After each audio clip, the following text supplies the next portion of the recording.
বন্ধুরা কেমন আছো সবাই? একটা নিরামিষ আইটেম রান্না করলাম, তোমাদের সাথে শেয়ার করছি।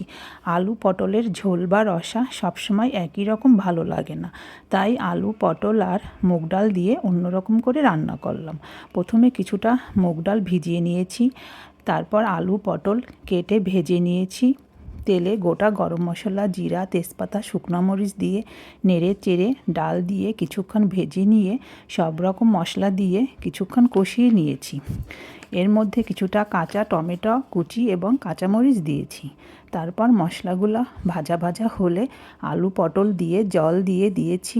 ডালটা ভালোভাবে সিদ্ধ হলে পরিমাণ মতো লবণ এবং স্বাদের জন্য কিছুটা চিনি দিয়ে দিয়েছি। ঝোলটা মাখা মাখা হলে একটু গরম মশলা বাটা এবং 2 চামচ ঘি দিয়ে দিয়েছি। এভাবেই তৈরি হয়ে গেল মুগ ডাল দিয়ে আলু পটল। এটা খেতে অনেক সুস্বাদু হয়। ভাত বা